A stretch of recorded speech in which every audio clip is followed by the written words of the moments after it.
Salut, je suis Sandra et je te souhaite la bienvenue sur le podcast qui va te donner envie de réaliser tes projets et même tes rêves les plus fous. Notre mission, t'apporter de l'inspiration. J'échange avec des femmes qui ont osé s'écouter. Choix de vie audacieux, parcours atypique, projets fous, elles nous dévoilent tout sans filtre. L'idée, à travers chaque épisode, c'est d'adoucir tes peurs pour les remplacer par de l'audace et de l'enthousiasme. Du mouvement, du bruit, de la fumée, laisse-toi entraîner par les locomotives.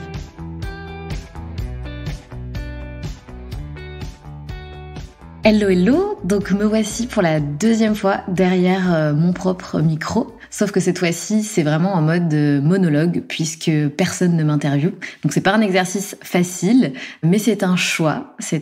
Voilà. Donc la première fois, c'était mon amie Nina qui avait fait l'interview et qui avait mené ça d'une main de maître. Et cette fois, pour la première fois, je prends la parole toute seule face à ma petite caméra et avec mon cher et tendre micro. Voilà. Donc je suis très contente de me prêter au jeu et de me prêter à ce jeu qui est pour moi nouveau puisque je n'ai jamais fait ça, un épisode solo. Donc je voulais me présenter de nouveau à vous. Je ne sais pas si vous connaissez un petit peu mon enfance, où est-ce que je suis née, etc. Mais j'ai décidé de commencer cet épisode par ça et parce que c'est aussi l'enfance qui définit la femme, la personne qu'on devient. Donc je pense que c'est une partie qui est importante et qui a joué un rôle, on va dire, dans la construction de ma personne, de la femme que je suis aujourd'hui. Donc moi, je suis née à Besançon, donc dans le Doubs, département 25. On dit des gens qui naissent à Besançon que c'est des bisontines, donc pour les femmes, et des bisontins pour les hommes. Pas hyper sexy, mais voilà, c'est le terme. Donc je suis bisontine. Je suis partie à peu près à l'âge de mes 5 ans de Besançon, puisque mes parents ont divorcé quand j'étais jeune. Du coup, voilà, j'avais à peu près 5 ans, un petit peu avant. Et on est parti de Besançon vers mes 5 ans. Et en fait, je voulais commencer par cette histoire parce que un divorce, même s'il y en a beaucoup, on est beaucoup à avoir des parents qui ont divorcé, à être ce qu'on appelle des enfants de divorcés. Ça fait mal, c'est des épreuves de vie qui sont pas faciles, qu'on vit comme on peut et on gère ces moments-là comme on peut, surtout quand on est enfant, c'est pas hyper simple de gérer ça. Donc c'est pour ça que je voulais commencer cet épisode en vous racontant cette histoire, enfin du moins en vous racontant ce passage-là. On va pas aller dans les détails, mais pour vous raconter un petit peu mon histoire. Donc en fait, ce qui s'est passé, c'est que ma maman a rencontré le deuxième homme de sa vie, donc quand j'étais une toute petite fille, et elle a fait le choix de partir avec cette personne et de commencer une nouvelle vie avec cette personne. Il s'avère que cette nouvelle vie allait être dans le sud de la France. Et donc, on allait devoir déménager et faire des centaines de kilomètres pour justement aller s'installer dans le sud de la France. Donc c'est une période qui n'a pas été simple, mais je voulais aussi vous parler de ça pour justement vous dire que la première locomotive de ma vie, la première locomotive que j'ai connue, c'est ma mère. C'est ma mère parce qu'elle a osé prendre une décision qui était franchement pas facile, surtout à l'époque, décider de divorcer, de partir avec quelqu'un d'autre et en plus de ça, décider de déménager à des centaines de kilomètres du père de ses enfants, c'est une décision qui est super difficile, à prendre et qu'elle a pris. Et en fait, comment vous dire, c'est des décisions qui font partie de la vie. Il y a des moments dans la vie où effectivement on a des choix à faire qui sont pas faciles et qui vont avoir des conséquences, mais c'est toujours cette idée de se dire est-ce que je suis prête à prendre cette décision? Et évidemment, à en assumer les conséquences. Et le choix qu'elle a fait, si vous voulez, je trouve qu'il est hyper courageux parce qu'elle a décidé de se choisir. Et tout le monde n'ose pas aujourd'hui de se choisir parce qu'on a peur que ça ait des répercussions sur nos enfants, sur plein de choses, en fait, sur notre entourage, le jugement des autres, etc. Et donc évidemment, on n'y échappe pas. En plus, à cette période à l'époque où c'était encore moins dans les mœurs, donc les femmes étaient hyper jugées en fait pour ce genre de décision. Et elle l'a fait. Elle a décidé de vivre la vie qu'elle avait envie de vivre avec l'homme qu'elle aimait et de changer complètement de vie en fait, de prendre un virage à 180 degrés. Choix qui aujourd'hui, je le vois en tant que femme, je le vois comme étant un choix super courageux d'une femme super courageuse. Et même si, voilà, c'est un choix qui peut être hyper difficile et pour lequel on peut culpabiliser, parce que évidemment, les divorces, c'est jamais simple. En plus, déménager, etc., c'est quelque chose qui est pas facile. Mais voilà, je voulais vous donner cet exemple parce que, ça fait partie des choses qui ont marqué mon enfance et ma vie. Et c'est aussi, je trouve, un très bon exemple de locomotive qui implique parfois des exemples qui sont pas simples et qui ont des conséquences pas super faciles. Donc voilà, petit aparté là-dessus. Donc j'arrive à 5-6 ans dans le sud de la France, donc nouvelle vie, un beau-père que je ne connaissais pas hyper facile, mais c'est mon histoire et honnêtement, aujourd'hui avec du recul, pour rien au monde, j'aimerais que ça change. Alors qu'effectivement, quand j'étais plus jeune, je rêvais d'avoir des parents qui s'aiment et qui divorcent pas et que tout aille bien dans le meilleur des mondes. Mais c'est pas la vie. La vie, en fait, c'est pas ça. Et parfois, effectivement, les parents viennent à se séparer parce qu'il y a plus d'amour ou parce qu'on rencontre quelqu'un d'autre. Et c'est la vie. Et ça fait partie de la vie, et c'est ok. Et je vous le redis, je ne changerai pour rien au monde le cours de notre histoire, parce que en fait, j'ai vécu, une fois arrivée dans le sud, effectivement, il y a eu des passages compliqués, clairement. Moi, j'étais une petite fille en plus, du coup, hyper stressée. Je mangeais pas beaucoup, je faisais beaucoup d'angoisse le soir dans mon lit. Bien sûr que j'étais pleine d'angoisse et pleine de peur et pleine de choses que j'arrivais pas à exprimer, ça c'est certain. Mais ensuite, s'en est suivi une enfance incroyable. J'ai eu une enfance géniale dans le sud. Pour moi, j'avais l'impression d'être dans le monde des bisounours, quoi. C'était merveilleux, honnêtement. Donc voilà. Mais tout ça pour dire quand même qu'il y a eu une période de ma vie où j'avais un gros manque de confiance en moi, vraiment. J'avais un peu 2 facettes, en fait. Mais je pense qu'on a tous plusieurs facettes. Et à un moment donné, on choisit d'en développer une plus que d'autres, peut-être. Mais en tout cas, j'avais 2 facettes. C'est-à-dire qu'à l'école, avec mes copines, que je connaissais très bien, avec lesquelles je me sentais très bien, j'étais très à l'aise, plutôt du style à être une leaduse. On m'appelait aussi un peu la commandante. Surnom pas hyper génial, mais c'est vrai, je pense que j'étais un peu comme ça. J'aimais bien prendre des décisions, décider, commander. Et là, mes copines, si jamais elles m'écoutent, elles rigoleraient parce qu'elles savent que j'ai un petit peu ce côté-là. Donc c'est pas du tout étonnant finalement. Et donc il y avait d'autres moments de ma vie, dans d'autres sphères, dans d'autres contextes en fait, puisque c'est souvent une question de contexte, où j'étais pas du tout à l'aise. C'est-à-dire que j'étais l'opposé. Honnêtement, et même moi je le savais, je me disais mais c'est marrant parce que si les gens me voyaient dans mon univers, dans mon école, avec mes copines, etc., clairement ils reconnaîtraient pas la personne que je suis. Donc en fait c'est drôle parce que dans d'autres univers je n'existais pas. Et d'ailleurs je préférais ne pas exister, je préférais qu'on me regarde pas, qu'on me pose pas de questions, qu'on me parle pas. J'étais tellement introvertie et pas bien en fait que je préférais ne pas exister. J'ai même une personne de ma famille un petit peu plus lointaine qui m'a revue il y a quelques années et qui m'a dit non mais Sandra c'est pas possible, je te reconnais pas en fait, t'étais pas extravertie comme ça avant, t'avais pas cette confiance là en toi, t'étais pas extrêmement sociable, t'étais dans les jupes de tes parents et introvertie en fait. Et ça m'a fait rire parce que j'ai dit ouais c'est vrai t'as raison, c'est vrai, je comprends que tu me reconnaisses pas. Et oui effectivement j'ai des moments de ma vie où je me sentais complètement introvertie et j'étais pleinement dans ce rôle-là, quoi. J'étais terrifiée, quoi. En fait, terrifiée par les autres. J'avais très, très peur des autres. Je trouvais que les autres étaient impressionnants, en fait. Je trouvais que tout le monde avait vachement plus de confiance que je n'en avais. Donc, j'étais extrêmement impressionnée, en fait, par les autres, tout simplement. Et donc, c'est vrai. C'est vrai qu'il y a eu cette période qui a duré longtemps. Franchement, ça a duré très très longtemps, cette période où j'étais un peu, j'avais deux facettes. Un jour, d'ailleurs, je me rappelle, mon père, il m'a dit non mais toi, tu caches bien ton jeu.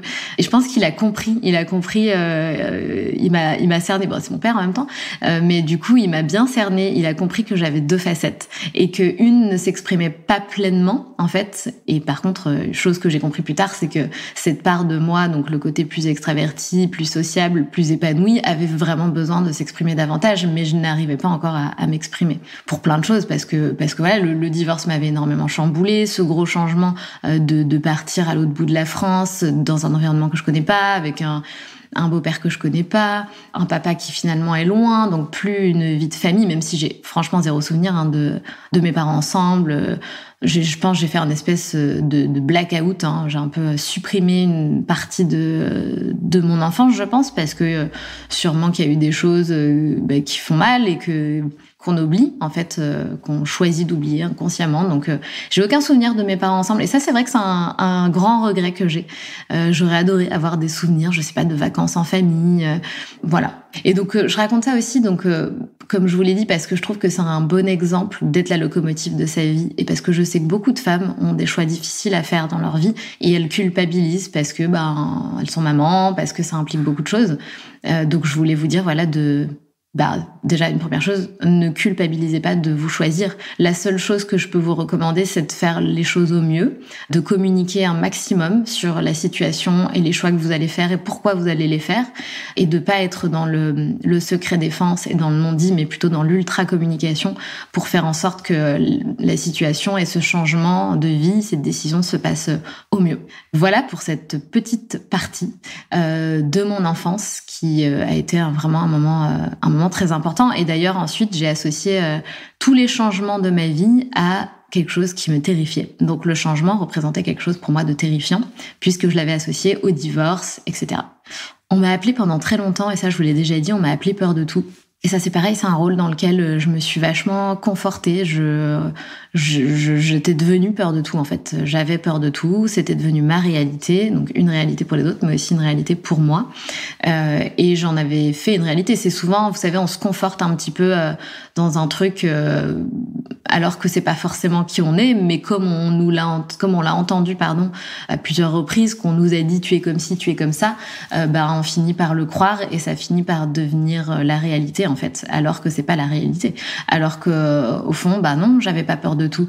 Et je pense que, j'aurais pu évoluer autrement que dans la peur. Mais j'ai évolué vraiment dans le truc de j'ai peur de tout. Même encore aujourd'hui, j'ai plus peur que la moyenne de certaines choses. Et j'essaie de me dire, non, Sandra, franchement, retombe pas dans tes trucs, c'est bon, quoi. C'est bon, stop, arrête avec ça, quoi.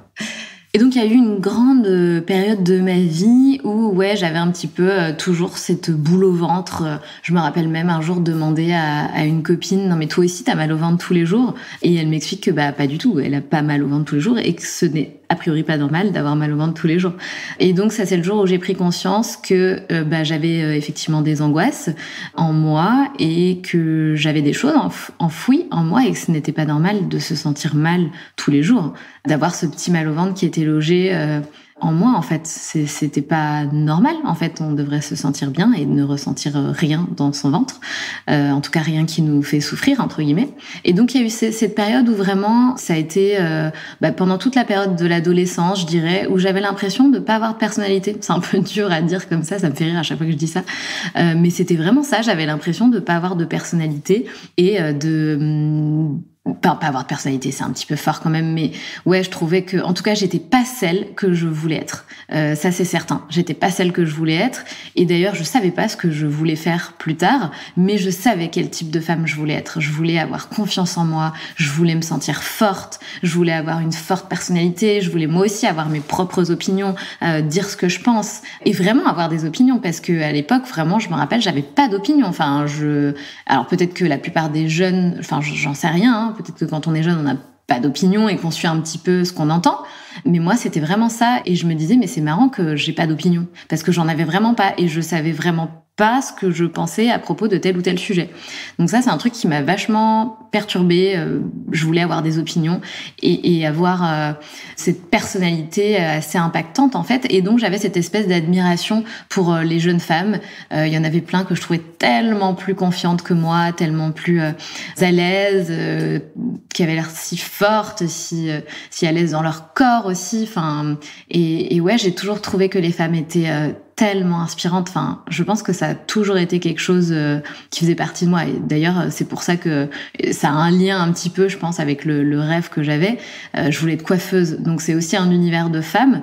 J'ai toujours adoré les salons de coiffure. Je trouve que dans les salons de coiffure, il y a plus de barrières en fait entre toutes les femmes. Il y a pas ce truc, on sait pas qui vient d'où, on s'en fout. Tout le monde papote avec tout le monde. Enfin moi je me rappelle, j'allais dans un salon de coiffure à Biot et c'est vrai que c'était une super ambiance quoi. Enfin ça rigole, tout le monde gossip sur sa vie et en plus de ça, dans un salon de coiffure, on ressort, on est plus belle que quand on est arrivé. C'est toute une symbolique en fait. Pour moi. Enfin, aujourd'hui, j'arrive à faire cette analyse-là, mais quand j'étais petite, je savais pas pourquoi je voulais devenir coiffeuse. Donc voilà, je pense qu'il y a toujours une raison. Donc voilà, petite fille semi-introvertie, semi-commandante, qui sait pas petite fille et ensuite ado, qui sait pas ce qu'elle veut faire de sa vie, mais qui sait ce qu'elle veut devenir. Qui sait en tout cas quel type de femme elle veut devenir. Après, je pense que j'ai toujours eu ce côté un petit peu déterminé. J'ai toujours été quelqu'un de dynamique, de motivé, persévérante. J'ai toujours adoré travailler. Enfin, l'école, ça a jamais été un problème. C'est quelque chose qui me plaisait, en fait, tout simplement. Et donc ça, je pense que ça a toujours fait partie de ma personnalité, travailleuse, un peu le syndrome de la meilleure élève qui veut faire partie des meilleurs. Alors effectivement, quand je suis arrivée en première S, tout ça s'est un petit peu effondré parce que effectivement au lycée on va dire que j'ai découvert les relations amoureuses, donc j'étais un petit peu plus là-dedans que dans l'école en fait, et en plus de ça c'était super dur, et en plus de ça je pense que j'étais pas à ma place tout simplement en scientifique, j'étais pas à ma place. Mais rien à voir. D'ailleurs, je sentais bien que j'étais pas à ma place. Je le sentais bien. Mais il s'avère que dans ma famille, en fait, donc du coup, divorce, ce qui implique famille recomposée. Donc en tout, moi j'ai une vraie sœur, une vraie grande sœur de mon père et de ma mère. J'ai une demi-sœur, donc de mon père et de ma belle-mère. Et ensuite, j'ai des frères et sœurs des premiers mariages de mon beau-père et du premier mariage de ma belle-mère. Donc en tout, j'ai 4 sœurs et 2 frères. Et ça aussi, mais c'est génial. Enfin, pour rien au monde, je changerais ça. Mais c'est tellement génial d'avoir des demi-frères et sœurs. Aujourd'hui, je dis même pas demi-frères, demi-sœurs. Je dis c'est mes frères et sœurs. Enfin, c'est tellement, tellement, tellement génial. Et tout ça pour dire que, du coup, ma sœur et mon frère du côté de mon beau-père avaient fait un bac S. Ma grande sœur avait fait un bac S. En fait, tout le monde avait fait un bac S. Et du coup, je me sentais dans l'obligation de faire un bac S. Et surtout qu'on me faisait comprendre gentiment que le bac S ouvrait toutes les portes, que c'était la meilleure des filières, etc. Et moi, je l'ai vraiment interprété comme fais ça parce que c'est la meilleure des filières et tout le monde, tes frères, ton frère et ta grande sœur et ton autre sœur l'a fait, donc fais-le aussi. Donc je l'ai fait, mais franchement à contre-cœur. Et ouais, clairement, j'étais pas à ma place. Enfin, je pense que j'aurais été mieux en bac ES, je sais pas, avec option anglais ou économie ou maths. Enfin, j'en sais rien, mais en tout cas, j'étais pas à ma place. Bref, donc je me retrouve à faire un bac scientifique. Je l'ai pas du tout haut la main. Je l'ai de justesse, mais vraiment de justesse. En plus, j'avais fait l'impasse sur la philo, sur l'histoire géo aussi. Je détestais l'histoire géo. Quel regret d'ailleurs. Quel regret d'avoir loupé les cours d'histoire géo. Enfin, franchement, ça me fait rire de repenser à tout ça. Gros regret, parce que j'ai de grosses lacunes en histoire. Vraiment, c'est dramatique. Et j'ai plus honte de le dire parce que c'est pas un secret. Et un jour, je rattraperai tout ça. Je rattraperai tout ce temps perdu parce que maintenant, ça me tient à cœur. Et je me rappelle quand j'étais ado, je disais tout le temps, non mais j'en ai rien à foutre de l'histoire. Ce qui compte, c'est le présent. C'est marrant que je sais pas pourquoi je disais ça. Et je disais que tout avait été de toute façon façonné et que on savait même pas si l'histoire qu'on nous racontait c'était la vérité. Et c'est marrant parce que je me dis aujourd'hui, c'est quand même assez mature comme réflexion parce que je pense qu'effectivement il y a une petite part de vérité. On nous raconte certaines choses dans les livres comme on a envie de les raconter, mais d'un côté c'est tellement important de savoir ce qui s'est passé, comment les sociétés ont évolué. Enfin je sais pas, il y a tellement de choses intéressantes. Donc voilà, grosse lacune en histoire. Si vous avez des tips pour m'aider justement à combler ces lacunes, je suis preneuse. Voilà. Donc ensuite, je me pose la question, qu'est-ce que je vais faire? Donc je sais toujours pas. Donc je fais une école de commerce. Voilà, très bien. Enfin, cool, ok, super. Ça m'a permis de faire 2 stages à Londres, qui a été d'ailleurs une grosse révélation pour moi. J'ai adoré cette ville. C'est ma ville de cœur. C'est la ville que je préfère le plus au monde. J'ai découvert la vie là-bas en fait. C'est la première fois que j'étais toute seule. Et j'ai découvert une vie qui me plaisait, une ouverture d'esprit de dingue, des gens venant de tout horizon. C'est hyper cosmopolite, Londres, c'est l'ouverture d'esprit même. C'est des vibes incroyables. C'est la liberté d'expression, de s'exprimer comme on veut, de s'habiller comme on veut. Enfin, moi, ce qui m'avait marqué aussi, c'est la manière dont on recrute les employés à Londres. C'est-à-dire que c'est pas du tout comme en France. On s'intéresse pas qu'au diplôme. Au contraire, on va aller chercher des personnalités, on va aller chercher des expériences. Et du coup, tu te retrouves à bosser avec des gens de tout horizon. Et bref, c'était génial. Enfin, Londres, ça a vraiment été deux passages importants, très importants dans ma vie et dans ma construction en tant que femme et pour me trouver, en fait, trouver qui j'étais, etc. Et ensuite, j'ai fait aussi un truc important qui m'a vraiment marqué, c'était mon rêve. Je voulais absolument faire un échange sur un campus universitaire américain. Donc rêve super cliché, enfin avec toutes les séries à l'américaine qu'on pouvait regarder quand on était jeune. Bah moi je voulais le vivre. Clairement, je voulais vivre la même chose que dans les séries, comme beaucoup de jeunes filles, je pense.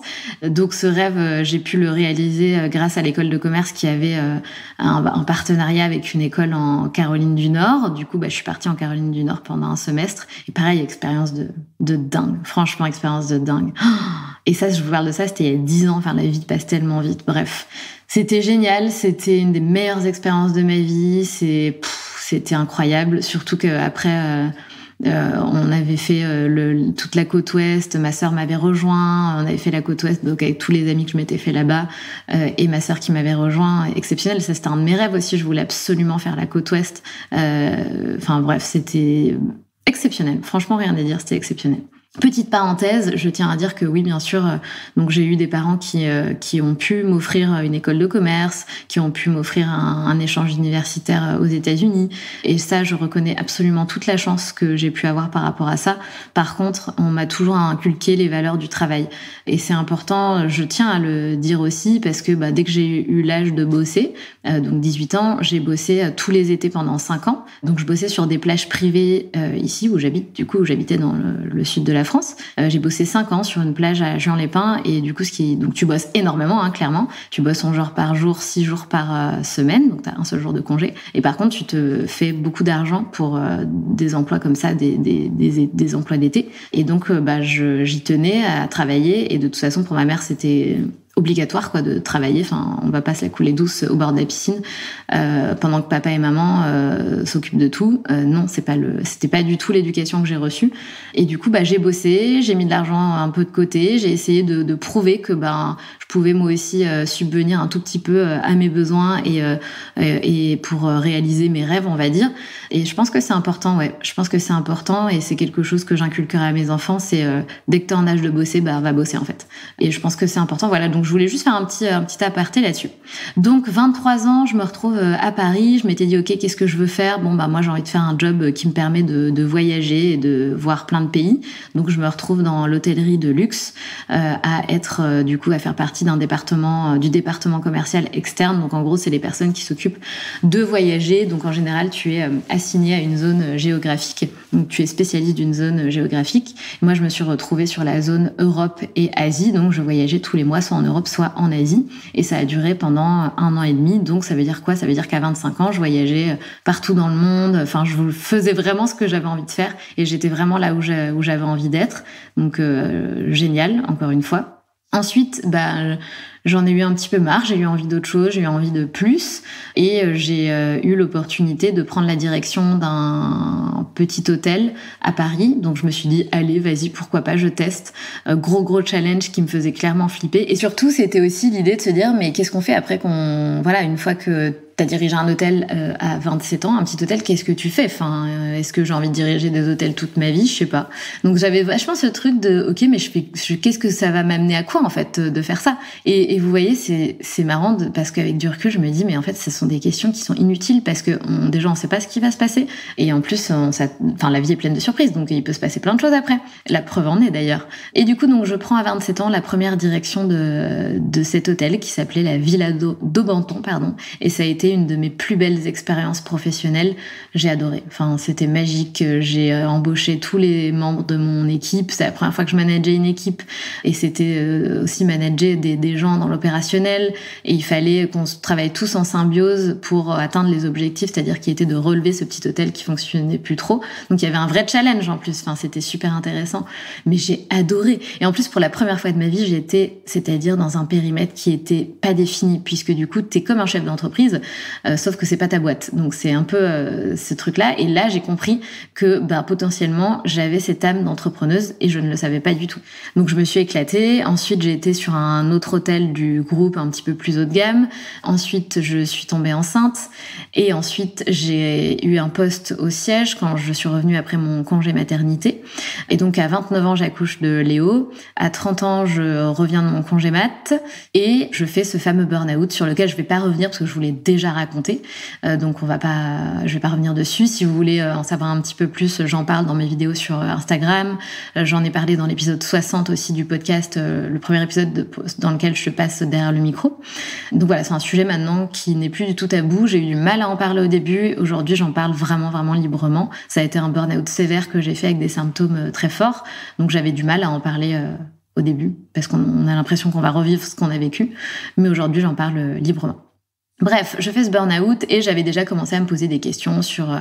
je sentais bien que j'avais besoin de plus, je sentais que j'avais plus de potentiel, je sentais que j'avais des capacités à exploiter, à développer ailleurs, je sentais que j'avais un potentiel ailleurs qui n'était pas dans cet environnement de l'hôtellerie. En tout cas, je sentais que j'avais envie de faire autre chose, de créer un projet qui émanait de moi, de donner plus de sens à ma vie, d'avoir plus d'impact. Et du coup, je commence à revenir un peu, vous voyez, sur cette idée des femmes. Comme quoi, je vous ai raconté ce que j'ai vécu dans mon enfance, que les femmes déjà à l'époque m'inspiraient énormément, ce projet de vouloir monter un salon de coiffure. Enfin, vous voyez, il y a toujours cette ligne directrice des femmes. Et je fais une petite parenthèse aussi avec mes grands-mères qui, les deux m'ont inspirée, mais une particulièrement m'a toujours énormément inspirée de par sa force de caractère et elle m'a toujours dit crée-toi ta liberté financière, ne te marie pas trop jeune. Donc les femmes ont vraiment fait partie de ma vie, comme ma mère qui m'a beaucoup inspirée, ma grande sœur aussi. J'ai toujours été très inspirée par les femmes. Et je trouve que les femmes sont une source d'inspiration de dingue. Bref, où j'en suis. Donc voilà, donc je prends conscience, mais pareil, là je vais le faire très bref parce que je vous l'ai déjà raconté 1000 fois. Je prends conscience qu'il y a beaucoup de femmes autour de moi qui se résignent à vivre une vie qu'elles n'ont pas envie de vivre, qui ont des projets en tête mais auxquels elles n'osent pas donner vie. Et je me dis, mais c'est marrant parce qu'en fait, moi aussi je fais partie de ces femmes en fait. Je fais partie de ces femmes qui n'osent pas créer la vie qu'elles ont envie de vivre, alors que je sentais très bien à cette époque-là que j'étais pas plus, en tout cas, totalement actrice de ma vie, et que j'avais envie d'autre chose. Mais genre, c'était viscéral, quoi. Vraiment, c'était vraiment viscéral. J'avais vraiment envie d'autre chose. Et il fallait que je le fasse. Et donc, le fameux burn-out qui me tombe dessus, le Covid. Donc là, on voit une fenêtre de tir énorme avec mon chéri, et je lui dis, écoute, moi, je veux me barrer. Paris, j'en peux plus. Je suis à bout. Et clairement, j'avais pas besoin de le démontrer, vu que j'avais fait 4 mois de période très, très compliquée avec le burn-out. C'était pas un sujet. Et donc, on saisit l'occasion, et je vais pas le raconter, et donc gros changement de vie, etc. On part dans le sud, je prends un poste pour diriger une start-up dans l'innovation à Sophia Antipolis, je continue, entre-temps je lance les locomotives, etc., etc. Donc il faut savoir que le premier épisode, je l'ai lancé en mai 2020, et qu'à la fin de cet épisode, je vais d'ailleurs vous dévoiler un truc, parce que ça sera là très bientôt les 3 ans des locomotives, et vous vous en doutez bien que nous allons marquer le coup. Mais je vous dévoile tout ça à la fin de cet épisode. Donc, je lance le premier épisode en mai 2020 et pendant 1 an et demi, c'était vraiment un petit peu à l'arrache, quoi. C'était toujours du last minute, les invités, les enregistrements aussi, je savais pas trop comment on faisait pour avoir un son plus ou moins bien, même je savais pas interviewer, bref, voilà. Et donc, c'est là où j'ai vraiment envie de vous raconter un petit peu l'évolution et surtout les galères que j'ai rencontrées, parce qu'aujourd'hui, on me demande surtout comment t'as fait, Sandra, pour en arriver là, et on imagine que ça s'est fait facilement, que ça coule tranquillou, mais pas du tout, j'ai connu plein de galères, et c'est ça que je voulais vous dire aussi à travers cet épisode, parce qu'aujourd'hui, j'ai vraiment à cœur d'aider davantage de femmes qui ont envie de se lancer, de donner vie à des projets, des entrepreneuses, d'autant plus les mamans entrepreneuses. Enfin, je me sens vraiment... je sens que j'ai beaucoup à donner en fait là-dessus et j'ai envie de donner plus sur cette partie-là. Et donc, j'avais envie que dans cet épisode, de vous partager les choses en toute transparence parce que je pense que c'est important que vous vous rendiez compte en fait qu'on est comme vous toutes et qu'on connaît des galères en fait. Donc moi, il faut savoir que j'ai lancé le podcast donc en 2020 et pendant 1 an et demi, j'ai pas dépassé 250 écoutes par épisode, ce qui est vraiment peu. Et voilà, en fait, j'ai pas dépassé 250 écoutes par épisode. Mais j'étais passionnée parce que par ces interviews, par ces découvertes de femmes. Enfin, c'était juste exceptionnel. Je m'éclatais en fait. C'était mon truc. Même si c'était du bénévolat, je m'éclatais pleinement en fait. Mais pour vous dire que voilà, j'ai galéré en fait à dépasser un certain niveau d'écoute. Donc je suis restée j'ai atteint les 5000 écoutes. J'étais trop fière d'avoir atteint les 5000 écoutes par mois et ça a duré longtemps. Vraiment, ça a duré longtemps avant que je pète les 10 000 et au-delà, etc. Vraiment, ça a duré longtemps. J'ai eu vraiment une période de stagnation qui a été super longue. Donc ça, c'est la première galère qui était pour moi une galère que j'ai rencontrée. Je pense que en tout cas, je trouve ça long. Peut-être que vous allez dire, bah non, c'est rapide, mais moi, je trouvais ça long. Et je me souviens d'une période où je poste un post sur un groupe Facebook de podcasteuses et je dis justement, oh là là, mais comment est-ce qu'on fait pour dépasser les 250 écoutes par épisode? Donnez-moi des tips, bref, aidez-moi, help. Et une fille me dit, mais quelle est l'importance du nombre d'écoutes? On s'en fiche, ce qui compte, c'est ton évolution, etc. Alors, je trouve que c'est cool, un niveau mindset, ouais, ok, je comprends. Par contre, quand tu lances un podcast et que tu as pour projet ensuite d'en vivre, de créer un business autour de ça, évidemment que le nombre d'écoutes est important, puisque c'est ton canal d'acquisition majeur, en fait, central. Donc, évidemment que c'est important. Et du coup, je pense que à ce moment-là, et c'est ça aussi dont je voulais vous parler, j'avais pas de stratégie, j'avais pas d'objectif. Enfin, franchement, j'étais vraiment à la ramasse, vraiment. Et je pense que c'est important, et j'ai envie de vous le dire aussi, ne faites pas les mêmes erreurs que moi. C'est-à-dire, si vous lancez quelque chose, un projet, ayez des objectifs et faites en sorte de mettre des stratégies en place, de vous former, parce que oui, ça se fait pas tout seul en fait. Lancer un business, c'est pas magique, clairement. Donc, quand j'ai quitté mon CDI, c'était donc mon dernier jour, c'était le 31 juin 2021. Et le 1er juillet 2021, je fais le lancement de mon premier programme d'auto-coaching que j'avais construit quelques mois auparavant. Et donc là, c'est pareil, pour parler des galères. Je fais un lancement et en toute transparence, je fais 19 ventes. Ce programme coûtait 69 €. Je m'étais dit, ouais, bon, super, je vais en vendre 100 par mois, donc je gagnerai 6 900 € par mois. Mais super, c'est génial en fait. Et en fait, vous vous doutez bien que ça ne se passe pas du tout comme ça, dans la réalité. Surtout quand on a une petite communauté. Une des erreurs à ne pas faire, c'est de justement se concentrer sur un produit à petit prix. Il vaut mieux se concentrer sur ce qu'on appelle un produit high ticket, donc un produit à prix élevé. En général, on parle de prix à plus de 1 000 €. Parce que quand on est une petite communauté, il est difficile de vendre beaucoup de produits à petit prix pour réussir à gagner notre vie de manière convenable. Donc, première erreur, il y avait plein d'erreurs. En fait, la première erreur, c'est que je n'avais pas de stratégie parce que je ne m'étais pas formée justement à comment est-ce qu'on lance un produit, comment est-ce qu'on prépare son lancement, le pré-lancement, etc. Ça, je n'étais pas du tout préparée à ça. En plus de ça, le prix n'était pas bon. C'était vraiment, vraiment pas cher. Je m'adressais pas à la bonne cible. Rien n'allait, en fait. Rien n'allait. Et je me suis pas découragée pour autant parce que, en fait, dans cette partie-là, j'étais dans les 6 premiers mois de cette nouvelle aventure. Donc, c'était vraiment la découverte. Et puis, si vous voulez, j'étais dans une espèce de période de contemplation. En fait, je contemplais cette nouvelle vie, cette liberté à laquelle j'avais jamais goûté parce que j'avais toujours été en CDI. J'étais libre comme l'air, quoi. Enfin, et ça, c'était un moment qui était fou et j'avais envie un petit peu d'en profiter. Donc je pense que j'ai eu un gros moment de stress, c'est-à-dire la période juste avant de quitter mon CDI, juste avant de prendre cette décision, ça a été les moments les plus stressants pour moi. Et ensuite il y a eu, c'était l'été, donc je suis partie en vacances. Alors Il faut pas, c'est-à-dire que je suis pas partie en vacances en mode wouhou freestyle. J'avais quand même un peu de stress et comment je vais tout mettre en place. C'est quoi mon next move. J'étais un petit peu stressée. Par contre, j'étais vraiment dans cette période de contemplation de waouh. Maintenant, ça veut dire quoi? Ça veut dire que je fais ce que je veux selon mes propres règles. Je n'ai plus d'horaire, j'ai plus de réveil. Si j'ai envie de commencer à bosser à 10h, je commence à 10h. Finir à 22h, je finis à 22h. Si j'ai envie de faire du paddle le mardi matin sur la mer, je vais faire 1 heure de paddle le mardi matin sur la mer. Je m'organise comme je veux. Si j'ai envie de bosser le week-end un petit peu, je bosse un petit peu le week-end. Je n'ai plus de règles, en fait. Je n'ai plus de règles, je peux créer, et c'était mon but, mon rêve ultime, je peux enfin créer une vie à mon image, construire une vie comme j'ai envie de la construire. Et ça, c'était vraiment énorme. Ça, c'est un truc... j'ai eu cette période de gratitude, mais énorme, que j'ai toujours. Je cultive toujours énormément la gratitude dans ma vie parce que ça m'aide à toujours à garder les pieds sur terre, à voir le positif, à me rendre compte de j'aime pas dire la chance que j'ai, mais on va le dire, de la chance que j'ai, de toutes ces petites choses que j'ai dans ma vie et que j'ai pu créer et qui aujourd'hui font partie de ma vie. Bref, j'ai énormément de la gratitude, ne serait-ce qu'envers l'endroit où on vit, la région, enfin tout en fait, voilà. Donc là, c'était un peu la période de contemplation, donc on va dire que j'ai perdu 6 mois. Quand je dis perdu 6 mois, c'est que je parle 6 mois de perte dans le business en fait, puisque j'ai pas utilisé ces 6 mois autant que j'aurais pu. Après, on va dire, j'ai reboosté mon énergie, quoi. On va dire que je me suis branchée à une prise et que du coup, ça m'a permis de me régénérer, hein. Et donc, c'est pas perdu, mais effectivement, attention, parce que en général, quand on quitte un job et que on fait du coup une rupture conventionnelle, le temps nous est compté. Puisqu'à un moment donné où vraiment il faut que ton business fonctionne, puisque c'est la seule chose qui va te rémunérer en fait. Donc pendant cette période-là, voilà, c'était un petit peu, je me la suis un petit peu coulée douce, on va dire, même si j'ai entrepris des choses. J'ai fait une première formation de marketing digital justement pour apprendre à définir son persona, revoir les bases, on va dire, même si je les connaissais, mais j'avais vraiment besoin de me replonger dedans avec une coach, etc.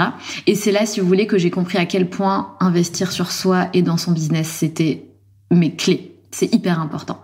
D'une part, ça te permet d'être accompagné par des gens qui sont plus experts que toi, mais ça te permet tout simplement aussi de monter en compétences, d'améliorer des choses dans ta stratégie, ça te permet vachement de choses. Donc c'est de l'argent, mais c'est de l'argent que tu investis en fait. Il y aura un retour sur cet investissement si tu fais les choses correctement. Et donc ensuite, j'ai vraiment compris que c'était hyper important que je continue comme ça à me former. Donc j'ai fait d'autres formations, 2, 3, 4 formations avec d'autres experts dans différents domaines pour toujours cette idée d'être entouré par des experts. Je pense que c'est hyper important. Et moi-même monter en compétences et devenir bien meilleure que ce que je ne l'étais en fait. Devenir experte dans certains périmètres, dans certains domaines dans lesquels j'évolue aujourd'hui. Donc, deuxième erreur que j'ai fait, c'est ce fameux lancement et de me la couler un petit peu douce pendant ces 6 premiers mois, même si ça m'a permis effectivement de me régénérer. Il faut savoir que j'ai vraiment un profil de fonceuse, que ça soit dans la vie ou un profil là en tant qu'entrepreneuse de fonceuse, et donc c'est très bien hein, parce que t'es toujours dans l'action et t'es pas dans ce truc j'attends que tout soit parfait pour faire et pour passer à l'action, donc c'est très bien. Par contre du coup tu fais beaucoup d'erreurs, donc c'est vraiment mon cas, moi je suis totalement comme ça, et même en me disant mince je m'étais dit que je devais plus fonctionner comme ça, je l'ai refait, c'est-à-dire que j'ai toujours refait, continuer à être dans le même schéma, à tester, à foncer, à mettre en place, à faire des erreurs, à me planter, à me dire bah mince j'aurais peut-être dû faire autrement. Voilà, donc ça, il faut savoir que c'est aussi une part de ma personnalité qui fait que j'ai fait beaucoup de petites erreurs, en fait. Après, je pars du principe que, un bon entrepreneur, donc une bonne entrepreneuse, c'est vraiment une personne qui est capable de se rendre compte que dans le chemin d'un entrepreneur, il y a des échecs, il y a des erreurs, et il y en a plein. C'est-à-dire que c'est pas parce que tu deviens un jour bon et l'un des meilleurs que tu ne feras plus d'erreurs. Tu feras d'autres erreurs, il y aura d'autres échecs, et c'est normal. Et je pense qu'il faut se dire que l'entrepreneuriat, c'est comme un jeu à grandeur réelle, à grandeur nature, et qu'il faut prendre autant de kiff. C'est un peu bizarre à dire, peut-être que vous n'allez pas comprendre ce que je dis là aujourd'hui, vous comprendrez peut-être demain, mais c'est prendre autant de kiff dans les erreurs que dans les succès, parce qu'en fait les succès que tu vas connaître n'auront pas la même saveur si tu n'as pas eu d'échecs, si tu n'as pas eu d'erreurs.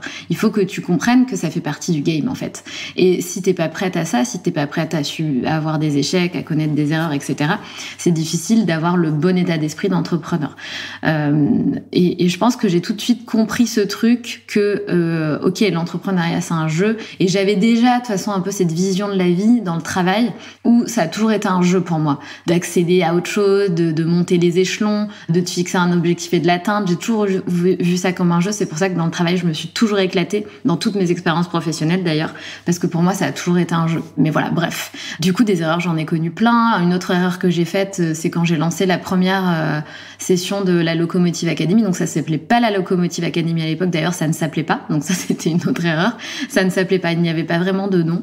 Et ça aussi, quand vous lancez quelque chose comme ça, essayez de créer un peu un esprit, un nom, un univers qui est toute une stratégie autour. Enfin, bref, mais tout ça, encore une fois, en fait, je voulais aller vite. Moi, je voulais voir est-ce que si je fais ça, ça marche, quel résultat je vais avoir. Toujours ce truc de foncer, tu te prends des murs, mais tu fonces, t'as besoin, en fait. Et je pense que c'était viscéral. J'avais besoin, pendant cette année 2022, de foncer, de me prendre des murs, de tester, de recommencer. Donc, je lance cette première académie, et pareil, là, je me dis, vas-y, je vais faire un prix bêta, et je vais faire un truc quasi dérisoire, enfin, plus que moitié prix en fait.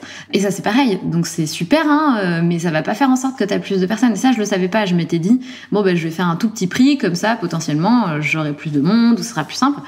Mais en fait, non, c'est une erreur. Déjà, ça décrédibilise ce que tu proposes. Surtout quand tu proposes quelque chose qui promet des résultats qui sont assez forts. Un coaching de 3 mois avec un coach, des modules à faire en autonomie, etc. C'est quand même un gros truc, c'est pas rien. Et il y a de belles promesses derrière. Donc, vendre ça à 650 €, déjà, ça décrédibilise, ton produit. Première chose. Et deuxième chose, ce n'est pas rentable. C'est-à-dire qu'il y a un moment donné, toi, t'as des charges, t'as du marketing, t'as des gens à payer, des coachs, etc. C'est pas rentable. Si tu fonctionnes comme ça, en fait, il y a un moment donné, ça fonctionne pas et tu mets la clé sous la porte et c'était cool, c'était du bénévolat, mais ça n'ira pas plus loin. Et ça, c'est des choses où j'étais un peu trop go with the flow, mais j'avais besoin, je pense aussi, après cette période de burn-out, changement de vie, etc., j'avais vraiment besoin de faire les choses un peu en mode vibe cool, parce que c'est aussi qui je suis. Je bosse énormément, je suis une grosse travailleuse, j'ai une capacité de travail qui est assez énorme. Je peux bosser vraiment beaucoup et faire beaucoup de choses rapidement. Mais par contre, j'ai quand même ce truc où j'ai besoin d'avoir une dynamique un peu cool, un peu parfois go with the flow, un peu ce truc d'avoir besoin d'être aligné, de faire les choses comme je le sens. Mais effectivement, j'ai pris conscience qu'il y a un moment donné, comme je le dis, si tu veux vivre de ton business, il faut te fixer des objectifs, il faut avoir une stratégie. Il y a un moment donné, tu peux plus fonctionner comme si t'étais une petite fée dans le monde des bisounours, quoi. Et donc ça, j'en ai pris conscience. Et je me suis dit, ok, Sandra, à un moment donné, passe le niveau au-dessus, passe aux choses sérieuses. Donc voilà, au niveau de l'état d'esprit, il y a eu beaucoup d'évolutions aussi. J'ai pris conscience qu'il fallait que je change pas mal de choses dans mon attitude, que faire un business plan, c'était important, que d'avoir des objectifs, c'était important, que de regarder les stratégies, mais pas juste regarder qui fait quoi. Vraiment décortiquer quelles sont les meilleures stratégies, lesquelles sont les meilleures pour ton business. Donc là, effectivement, les tester, mais les tester avec un minimum d'organisation, quoi, pas de faire les trucs à l'arrache. Et donc ça aussi, c'est quelque chose que je vous recommande. Regardez ce que font les meilleurs dans votre domaine et décortiquer leur stratégie. Vraiment, décortiquer. On réinvente pas la roue. Alors bien sûr, tu vas avoir des choses que tu feras que toi et parce que c'est ta manière de faire et parce que chacun on a une patte différente, une personnalité différente et c'est top. Mais si tu regardes bien, on réinvente pas la roue. Donc c'est hyper important de regarder ce que font les meilleurs. Quelles sont les meilleures stratégies? Qu'est-ce que je peux adapter moi à mon business? Tester ce qui va fonctionner, écarter ce qui ne fonctionne pas, arrêter de mettre ton énergie dans des choses qui ne t'apportent rien, qui ne te rapportent rien pour ton business. Et si tu veux scale up, t'as pas d'autre choix. Le point important aussi pour accélérer ton business et pour passer au stade supérieur, c'est de se faire accompagner. Mais vraiment de se faire accompagner avec des experts business dans divers périmètres, je dirais dans un périmètre, de se faire accompagner à 360. En tout cas, moi, c'était vraiment le besoin que j'avais dans mon cas parce que je suis Gémeaux. Donc, un Gémeaux, par définition, si je dis pas de conneries, par définition, j'ai tendance à vouloir toucher à tout. Et du coup, ce qui fait qu'on n'est pas experte dans un domaine précis, mais qu'on va être plus ou moins bon dans tous les domaines. Et du coup, on n'est pas, et c'est un problème parce que du coup, on est moyen en fait dans tous les domaines et on n'est pas expert dans un domaine précis. Moi, j'adore toucher à tout, je suis vraiment comme ça, mais le truc, c'est que là, pour le coup, j'avais vraiment besoin de monter en expertise dans des domaines vraiment précis et dans les périmètres qui allaient vraiment faire que mon business allait accélérer, quoi. Et donc, j'ai pris la décision d'investir de nouveau dans mon business et de suivre un accompagnement d'experts. Donc, c'est des experts qui t'accompagnent sur des périmètres différents, selon tes besoins, selon tes problématiques, selon les objectifs que tu as. Et ça a été une des meilleures décisions que j'ai prises donc fin 2022 et qui était nécessaire. Il n'y a pas de secret. Et ça, c'est un truc que je voulais placer aussi dans l'épisode « Il n'y a pas de secret ». C'est-à-dire toutes ces filles qui vous inspirent sur Instagram parce qu'elles ont créé des super business, elles ont bossé comme des dingues. Elles se sont formées, elles se sont fait accompagner, elles ont investi leur argent. Il n'y a pas de secret. Il y en a pas qui sont arrivés là en un claquement de doigts par magie. Je pense que ça, il faut vraiment qu'on le réalise. Même si on a l'impression qu'Instagram, c'est tout beau, c'est tout mignon, etc. Je pense qu'il faut quand même réaliser que il y a un taf énorme derrière. En fait, il y a un taf énorme derrière. Il y a aussi un gros boulot de remise en question. Être entrepreneur, c'est aussi avoir la capacité de se dire, ok, là, j'ai pas été bon, donc il faut clairement que je reprenne tout ça et que je m'améliore et que je fasse les choses mieux et que je fasse appel à mieux que moi, en fait, à meilleur que moi. C'est hyper important. Et c'est sûr que si on a un melon comme as, on va foncer dans le mur si on pense qu'on fait tout bien et qu'on fait tout mieux. Moi, je suis persuadée que j'ai des tonnes de choses à apprendre tout le temps, que ça soit de personnes qui ont 10 ans de moins que moi ou des personnes qui ont 20 ans d'expérience de plus que moi. Je pense que j'ai plein de choses à apprendre et que j'ai encore plein de choses à apprendre. Et je pense que je fonctionnerai tout le temps comme ça, en fait, dans ma vie. Je pense qu'on a tout le temps des choses à apprendre, peu importe notre niveau d'expertise. Voilà, donc ce qui m'a permis aussi de faire évoluer mon business, donc c'est tout ça, et c'est aussi de déléguer. J'ai commencé petit à petit à déléguer, petite somme par petite somme, voir un petit peu ce qui m'aide vraiment, ce qui m'aide pas, donc arrêter ce que j'estimais pas utile, continuer ce que j'estimais être d'une valeur mais inestimable. Enfin, je pense qu'à un moment donné, on peut plus mettre notre énergie partout, sinon encore une fois on s'épuise. Et je pense que encore une fois, quand on est chef d'entreprise, ce qui est important, c'est de rester dans sa zone de génie. Ton énergie, la majeure partie de ton énergie doit aller dans ta zone de génie. Et pour te concentrer dans cette zone, il faut forcément que tu te délègues d'autres choses à d'autres personnes qui vont pouvoir du coup te soulager sur certaines choses. On a parlé donc de pas mal des galères que j'ai rencontrées. Donc vous l'avez vu, pas de stratégie, besoin de monter en compétences, fonceuse, donc beaucoup d'erreurs. On se plante, on recommence et on peut vite retomber dans ces schémas de vouloir aller trop vite. J'ai fait énormément d'erreurs et vraiment tout ce que j'ai essayé de créer avec les locomotives, je l'ai fait toute seule. J'ai toujours rêvé, vous savez, d'avoir un coup de main énorme, qu'on vienne me dire Sandra, tiens, mais viens, je te tends la main, aide-moi, je t'ouvre toutes les portes, le réseau, le truc, le machin. Bon, j'ai jamais eu ça. Si aussi ça peut vous rassurer que c'était une question que vous aviez. Personne ne m'a jamais tendu la main. J'avais absolument pas de réseau et d'ailleurs j'en ai toujours pas. Je n'ai pas eu de coup de grâce, j'ai pas eu d'aide particulière. Ça a été juste, et ça est encore, énormément de travail, de passion, parce que de toute façon je pourrais pas abattre tant de travail si j'avais pas autant de passion pour ce que je fais, de persévérance et de visualisation. J'ai un objectif en tête qui est très précis, c'est que je veux vraiment me créer la vie de mes rêves et que j'ai vraiment envie que les locomotives prennent encore plus de place dans ma vie, auprès des femmes, etc. J'ai tellement de choses à apporter. Encore plus aujourd'hui, comme je le disais tout à l'heure avec ma casquette d'entrepreneuse maintenant, et qu'il y a de plus en plus d'entrepreneuses, il y a de plus en plus de femmes qui ont envie de se lancer. J'ai tellement de choses à apporter. Enfin bref, j'ai encore beaucoup de choses à faire et du coup, j'ai vraiment un objectif précis en tête. Donc je pense qu'il faut aussi prendre conscience de ton degré de motivation et te dire, ok, pourquoi je veux lancer ce projet? Et il faut que cet objectif qui est derrière cette motivation soit quand même assez important pour que tu puisses entreprendre tout ce que tu veux entreprendre, surmonter tout ce qu'il va y avoir à surmonter, les épreuves, les coups durs, les nuits difficiles où on s'endort très tard parce qu'on pense à plein de choses.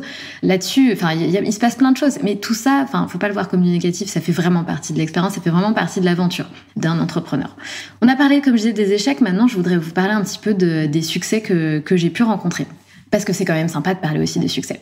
Le premier succès que j'ai rencontré, je dirais que c'est le premier gros succès. Parlons de gros succès. Ça a été le podcast avec Caroline Receveur. Donc il faut savoir que Caroline Receveur, j'ai commencé à la suivre quand elle était enceinte parce que moi-même je suis tombée enceinte quelques mois après et que j'avais pas grand monde, en fait, quasi personne qui était enceinte dans mon entourage. Et j'avais besoin de m'inspirer de femmes, de jeunes mamans, de jeunes femmes qui allaient devenir mamans, qui étaient aussi entrepreneuses, etc. J'avais vraiment besoin de me mettre dans cette vibe-là, de m'inspirer. Et j'ai commencé à suivre Caroline Receveur de très près. Et très vite, je me suis dit, j'adore ce qu'elle dégage, j'adore. En fait, elle m'inspire énormément, toutes ces énergies qu'elle a, le fait qu'elle soit entrepreneuse, le fait qu'elle soit aussi un petit peu ancrée dans la spiritualité, qu'elle partage tout ça, qu'elle allait devenir maman. En plus d'un petit garçon, moi ensuite j'ai appris que j'étais enceinte d'un petit garçon. Donc vraiment, elle a été vraiment d'une grande inspiration pour moi. Et donc très vite, je me suis dit, ok, avoir Caroline Receveur à mon micro, ça sera un de mes objectifs. Et j'adorerais échanger avec elle, lui poser les questions que j'avais à lui poser, l'avoir à mon micro, qu'elle fasse partie des locomotives. En fait, juste, je trouvais ça incroyable. Et donc, je lui écrivais régulièrement, je répondais à ses stories. Des fois, je lui envoyais un petit message pour lui proposer de passer dans mon podcast. De toute façon, elle répondait pas, donc voilà. Mais du coup, je continuais quand même à interagir avec son compte et avec ce qu'elle postait de manière super sincère. Enfin, voilà, vraiment, à la suivre de très près. Et puis, je crois que à force d'acharnement, et peut-être qu'elle a senti que c'était une démarche ultra sincère. Un jour, je reçois un DM dans mes DM Insta, et je vois que j'ai un message non lu de Caroline Receveur. Clairement, autant vous dire que là, ça a été, je pense, une de mes plus grosses joies que j'ai rencontrées durant cette aventure des locomotives. Alors oui, vous allez peut-être me prendre pour une folle, mais peu importe. J'étais vraiment très très heureuse en fait. Et je me suis dit, mais qu'est-ce qu'elle a bien pu me dire? Et donc j'ouvre le message et je vois, allez, c'est parti. Parce que je venais de lui redemander, viens, je t'attends à mon micro, Caro. Et là, elle me dit, allez, c'est parti, let's go. Et je me dis, mais c'est pas possible, ce n'est pas possible. Bref, trop drôle. Enfin, trop drôle, trop génial. Et ça a été un de mes plus gros succès. J'étais très heureuse. Et c'est marrant parce que, vous savez, ce truc on a un espèce de fantasme, de désir très profond. Et une fois que celui-ci est assouvi, on ressent une espèce de blase. Moi, c'est exactement ce qui s'est passé. Et ça, c'est souvent ce qui peut se passer quand on est entrepreneur, qu'on a des gros succès ou des gros temps forts. Après, on va ressentir une petite période en mode blasé, en fait. Tout retombe. Et c'est souvent comme ça. En tout cas, moi, je trouve que ça alors, à plus ou moins grande ou petite échelle, mais c'est quelque chose qu'on peut souvent vivre dans une aventure entrepreneuriale. Et là, c'était un gros up. Donc, du coup, derrière, c'était un peu genre, bon, maintenant, c'est quoi mon goal, quoi? Alors qu'il y a plein de femmes inspirantes, mais c'était juste une retombée, en fait, suite à ce truc-là. Le deuxième gros succès que j'ai connu, c'était vraiment la barrière des 100 000 écoutes. Ça a été un énorme moment pour moi aussi. C'était vraiment la consécration de tous les efforts que j'avais mis dans ce projet, de tout ce travail, de toute cette énergie fournie, de toute cette persévérance. Et ouais, c'était c'était incroyable. Enfin, pour moi, c'était un vrai symbole. C'était très symbolique. Ça voulait dire, ok, ce que je fais maintenant, ça fonctionne. J'ai un podcast qui a une belle visibilité, qui est écouté maintenant par... c'est énorme, quoi, par des dizaines de milliers de femmes. Et je me suis dit, mais en fait, c'est un truc de dingue. En fait, ça y est, je suis dans le game, quoi. Et c'est tout con parce que là, on vient un petit peu flatter l'ego, mais c'est pas désagréable. Mais j'étais super heureuse. Enfin, vraiment, j'étais trop heureuse. Enfin, vraiment, c'est incroyable. Juste incroyable. Tu te dis, ok, maintenant, j'ai fait le taf de ce côté-là. Alors bien sûr, il faut toujours garder la tête sur les épaules parce que tout peut retomber. Enfin voilà, on n'est jamais à l'abri de quoi que ce soit. Du coup, il faut continuer, persévérer, continuer à faire du bon travail, etc. C'est le plus important. Tout en gardant cette passion. Pour moi, c'est le plus important. Continuer à être passionné par ce que je fais. Continuer de sélectionner des invités de manière hyper scrupuleusement. Et j'ai besoin en fait de ressentir cette passion à chaque interview. J'avais oublié, entre-temps, il y a eu un autre succès que je voulais quand même mentionner. C'était quand j'ai organisé mon deuxième talk show, donc c'était à Paris. Et les places se sont vendues en 48 heures. Et là aussi, ça a été vraiment un gros succès que j'ai ressenti. C'était tellement agréable. Pour une fois, d'avoir fait les choses correctement et que ça ait fonctionné, en fait, que ça n'a pas trop demandé d'efforts de vendre les places. Franchement, c'est génial. C'est si bon quand ça fonctionne comme ça. Et pour moi, c'est encore rare. J'ai besoin vraiment de mettre une énergie très très forte pour vendre, tout simplement. Ça demande de l'énergie, de la stratégie, etc. Et là, c'était tellement facile que c'était si bon que ça fait partie vraiment des gros succès. À savoir que le premier talk show que j'ai organisé, donc c'était à Mougins. Pareil, c'était encore un truc parce que je voulais le faire, parce que je voulais absolument déjà tester un projet pilote, faire mon premier talk. Et je l'ai organisé à Mougins, c'est-à-dire que personne connaît Mougins, donc c'est pas hyper stratégique. Je l'ai organisé dans un lieu parce que j'avais eu un coup de cœur avec le lieu et avec la créatrice de ce lieu. Et j'ai mal fait les choses. J'avais pas pris conscience des coûts que ça représentait. Du coup, les tarifs étaient un petit peu élevés pour m'y retrouver. Donc cet événement n'était pas du tout rentable. Après, c'était génial, ça a été un succès, les gens ont adoré, ça a été une journée magnifique que je regrette pas, mais c'est pour vous montrer encore une fois que des erreurs j'en ai fait. Et là, j'en ai cité que quelques-unes, mais j'en ai fait tellement, mais vous n'imaginez pas. mais je suis totalement OK avec ça. J'ai aucun problème avec ça. De toute façon, quand j'ai un truc en tête, je le fais. Même si je sais que c'est pas la meilleure manière de le faire, j'ai besoin de le faire. Et là, j'avais besoin de le faire. J'ai toujours rêvé d'organiser des événements avec les locomotives et d'organiser des talk shows surtout. Et il fallait que je le fasse. Je voulais tester, je voulais voir ce que ça donne, je voulais le faire. Et je le faisais pas pour l'argent, je le faisais pour le vibrer le truc, pour vivre ce truc-là, pour rassembler des femmes. Mais j'ai galéré à vendre mes places. Enfin bref, ça n'a pas été simple du tout. Mais ça s'est fait. Et j'étais super heureuse de l'avoir fait, c'était incroyable. Et d'ailleurs, c'est grâce à ce premier événement que j'ai décidé de continuer ce type de format-là. Et pour parler d'un dernier succès qui m'a marqué dernièrement, ça a été le lancement de la promotion numéro 5 de la Locomotive Academy, donc là, tout récemment, début 2023. Et là, du coup, j'avais un objectif qui était beaucoup plus fort puisque je voulais faire une promotion de 30 femmes, donc 3 groupes, 3 classes. Et du coup, c'est super. Enfin, ça s'est passé. Alors, j'ai mis énormément d'énergie dedans. Encore une fois, il y a des choses que j'aurais pu mieux faire. D'ailleurs, je le raconte dans un de mes vlogs. Je sais pas si vous l'avez vu. Bref, où j'explique que, encore une fois, j'étais à l'arrache. Enfin, trop à l'arrache, quoi, sur ma stratégie de lancement. J'ai tout fait en last minute. Je savais ce que je devais faire, pour le coup, cette fois. Mais j'ai tout mis en place en last minute. Et ça, c'est pas bon. C'est pas bon. Et c'est pour ça que si tu fais ça, ça te demandera, en fait, 2 fois plus d'énergie que si t'étais organisé, que t'anticipais les choses. Donc, bref, tout ça, je prends note. Et à chaque fois, j'essaie de m'améliorer un petit peu plus. Et je sais que cette année, il faut vraiment que je fasse un effort là-dessus, que je me discipline davantage dans mon organisation, dans mon business. Voilà, je sais que j'ai plein de choses sur lesquelles je dois m'améliorer et je vais vraiment essayer de faire au mieux.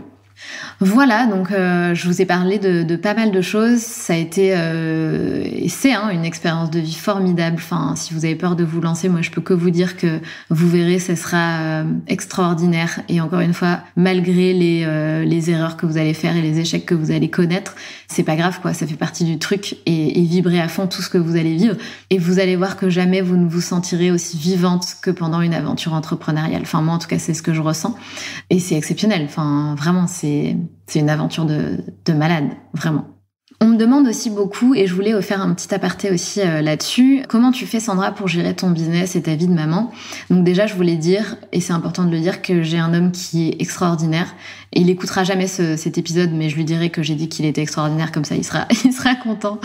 Mais vraiment, enfin, il est d'un soutien hors norme, et je pense que quand on se lance dans une aventure entrepreneuriale et qu'on est en couple, c'est vraiment important d'avoir un soutien de son partenaire et de beaucoup communiquer, parce que vivre avec un entrepreneur ou une entrepreneuse, c'est pas simple. Parfois, on se comporte un petit peu comme le président de la République, parce que les premières années, c'est là où on met tout en place, c'est là où on pose les bases, c'est là où on construit tout, en fait, c'est là où tout se joue, puisque c'est les premières années qui comptent. Et si tu te débrouilles bien les premières années, c'est ça qui fait que ton business va ensuite se développer, etc. Donc c'est clairement des moments importants et on est un petit peu obsédé par notre business. Donc on boit, on mange, on dort en pensant et en parlant de notre business, et c'est vrai que c'est un peu agaçant parfois pour le partenaire. Dans mon cas, il est aussi un peu entrepreneur, donc ça va, mais je sais que c'est pas toujours facile. Donc ce que je voulais dire, c'est que c'est important d'avoir un partenaire qui soit un allié et de faire attention à comment on se comporte aussi en tant qu'entrepreneur, de pas oublier que il y a la vraie vie autour, enfin pas que c'est pas la vraie vie votre business, mais il y a la vraie vie, il y a votre conjoint, il y a les moments hors business, il y a vos enfants, il y a l'entourage, il y a plein d'autres choses. Donc c'est avoir la capacité de déconnecter. Je sais que c'est pas toujours simple, mais il faut le faire, et en fait de toute façon on remarque bien que quand on déconnecte, ça ne change absolument rien, votre business ne s'écroule pas en une journée ni en un week-end, et que c'est nécessaire en fait pour préserver notre énergie et notre vie personnelle. Et pour parler de ma vie de maman, je pense que c'est une chance, moi je le vois comme ça, d'être entrepreneuse et d'être maman, parce qu'en fait, grâce au fait que je sois maman, ça me permet de déconnecter naturellement, parce que j'ai envie de passer du temps avec mon fils, de m'occuper de lui, de faire partie de son éducation tout simplement, et de passer des temps de qualité avec lui. Et en fait, tout naturellement, ça fait que tu prends des temps off, parce que ce sont des temps qui sont obligatoires, entre guillemets, que t'as un enfant et que c'est comme ça. Et moi, j'ai toujours vu ça comme une chance. J'ai toujours vu ça comme une chance pour un entrepreneur, parce que ça nous permet de préserver notre équilibre, de préserver notre énergie, de préserver ces moments dans la vraie vie et ne pas être qu'absorbé par ta casquette de chef d'entreprise. Surtout quand tu as un business qui monte, qui peut prendre beaucoup de succès, tu peux te retrouver très vite sous les feux des projecteurs. Ça te permet de garder la tête sur les épaules et de garder aussi en tête quelle est la priorité des choses. Moi, clairement, la priorité dans ma vie, c'est en premier ma vie de famille, clairement, ma vie de couple, mon fils et mon chéri, c'est clairement mes priorités fois 12 000, quoi, fois 1 million. Donc, je pense que c'est une chance d'être maman et d'être entrepreneuse. Voilà. Moi, en tout cas, c'est comme ça que je perçois les choses. Donc aujourd'hui, comme je le disais, j'ai vraiment à cœur de partager davantage de choses sur mon expérience entrepreneuriale, d'aider les femmes qui ont envie de devenir entrepreneuses, d'aider les mamans qui sont aussi entrepreneuses. Enfin, j'ai envie de vous aider à développer vos projets, j'ai envie de partager encore plus les galères que je rencontre, les succès, comment on fait pour éviter telle ou telle galère, pour gagner du temps, pour monter en compétences, pour développer son biz, pour dépasser un certain chiffre d'affaires. Enfin voilà, je pense que j'ai plein de choses à apporter et je suis passée par plein de choses en même temps. Burn-out, devenir maman, quitter son CDI, déménager à l'autre bout de la France, quitter son CDI de nouveau pour devenir 100% entrepreneuse. Je pense vraiment que j'ai plein de choses à partager et que j'ai pas mal de recul maintenant pour partager des choses qui ont vraiment de la valeur. Donc voilà ma réflexion en ce moment que je voulais partager aussi avec vous. Et pour terminer, je vous ai promis du coup de vous révéler quelque chose par rapport aux 3 ans des locomotives. Donc bien évidemment que nous allons célébrer ces 3 ans comme il se doit. Et donc je vous divulgue tout de suite cette petite annonce. Donc on va fêter les 3 ans des locomotives à Paris fin juin. Et vous serez très vite informés puisqu'on va prochainement, alors pas tout de suite, mais prochainement on va communiquer dessus et comme d'habitude les places seront limitées, donc soyez bien dans les starting blocks si vous avez envie de faire partie de cet événement qui va être vraiment canon et qui marquera vraiment un tournant, je pense, dans les locomotives, pour moi aussi, ça marquera un tournant en tant que moi, en tant que femme, en tant que chef d'entreprise, en tant que créatrice de ce projet, ça marquera un tournant et ça va être un événement qui sera génial. Voilà, sur ces belles paroles, je vous souhaite à toutes et à tous, si nous avons des hommes qui écoutent, beaucoup de bonheur, beaucoup de joie, beaucoup de réussite, beaucoup de sourires, beaucoup d'ondes d'énergie positive. Je vous souhaite que des belles choses en tout cas. Et puis n'hésitez pas à me faire un retour sur ce que vous avez pensé de cet épisode. N'hésitez pas à me faire un mail ou à m'écrire un message sur Instagram. Vous le savez, je suis très accessible et je le resterai toujours. Donc ça me ferait hyper plaisir de savoir ce que vous avez pensé de cet épisode. Qu'est-ce qui vous a inspiré le plus? Quelles sont les remarques que vous avez à me faire? Enfin, vraiment, n'hésitez pas. Ça me ferait super plaisir et c'est toujours très très constructif d'avoir des retours de votre part. Donc, je vous dis à très vite et je vous dis à mardi prochain pour un nouvel épisode. À bientôt!